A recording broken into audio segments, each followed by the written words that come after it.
ओम गण गणपते नमः। ओम शिवाय नमः। ओम शिवाय नमः। शिव पुराण का दूसरा और तीसरा अध्याय। शिव पुराण के श्रवण से देवराज को शिवलोक की प्राप्ति तथा चंचुलिका को पाप से मुक्ति तथा संसार से वैराग्य की प्राप्ति।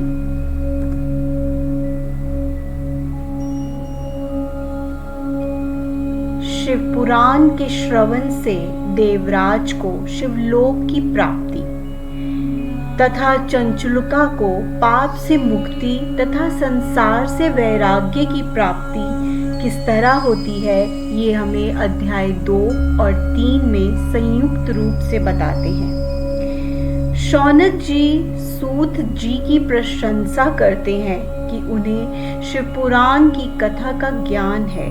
वे जानना चाहते हैं कि कलयुग में शिव पुराण कथा के सुनने से कौन कौन से पापी शुद्ध हुए हैं। सूत जी बताते हैं कि जो मनुष्य पापी, दुराचारी, खल तथा काम क्रोध में निरंतर डूबे रहते हैं, वे इस पुराण के श्रवण से ही शुद्ध हो जाते हैं। सूत जी कुछ उदाहरण देते हैं उन व्यक्तियों का जिन्होंने पूर्व काल में किस तरह शिव पुराण के माध्यम से पापों से मुक्ति पाई।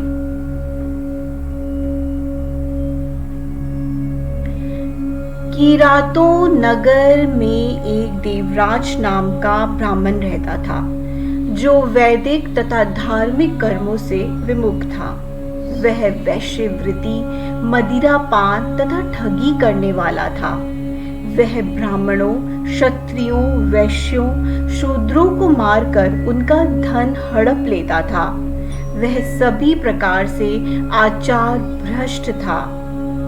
एक दिन घूमता घूमता वह प्रतिष्ठानपुर अर्थात झूसी प्रयाग के एक शिवालय में जा पहुंचता है, जहां कुछ साधु महात्मा शिव पुराण का स्मरण कर रहे थे।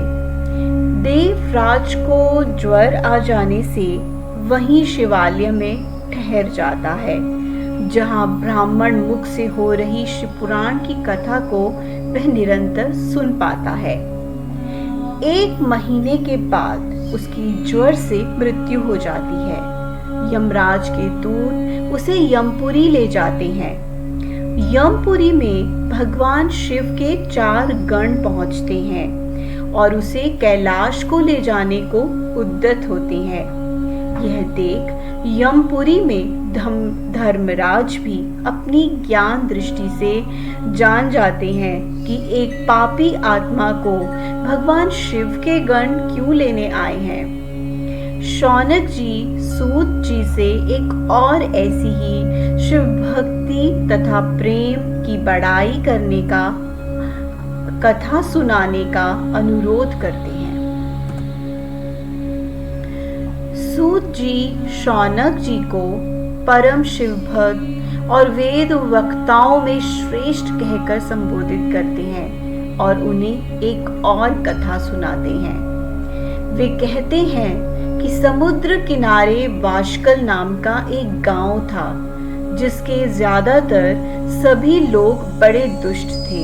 वे सभी दुर्बुद्धि और हिंसात्मक थे, जो ज्ञान, वैराग्य और सद्धर्म से दूर रहते थे।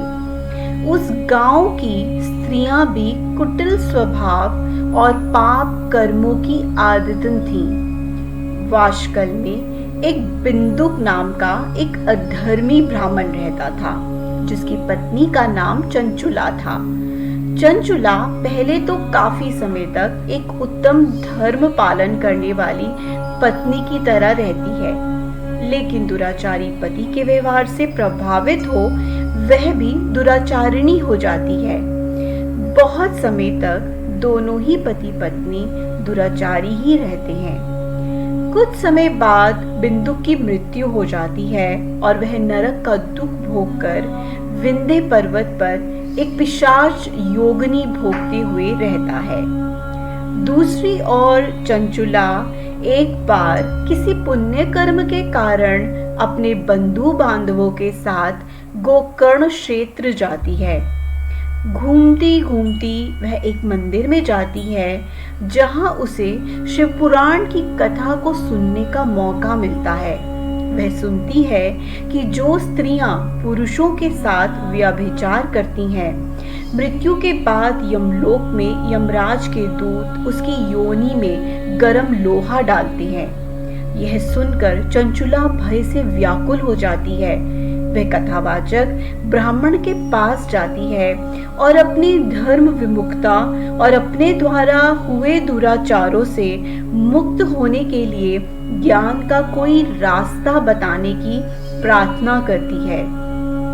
ब्राह्मण खेद और वैराग्य से युक्त हुई चंचुला की प्रार्थना को ध्यान से सुनते हैं। अगले अध्याय में हम जानेंगे कि चंचुलिका का क्या होता है। शिवपुराण में यह अध्याय 2 और 3 के संयुक्त रूप में था। चौथे अध्याय में भी तीसरे को ही आगे बढ़ाया जा रहा है। धन्यवाद। शिवे भक्तिः शिवे भक्तिः शिवे भक्तिर्भवे अन्यथम शरणम नास्ति त्वमेव शरणम मम। ओम शिवाय नमः। ओम शिवाय नमः।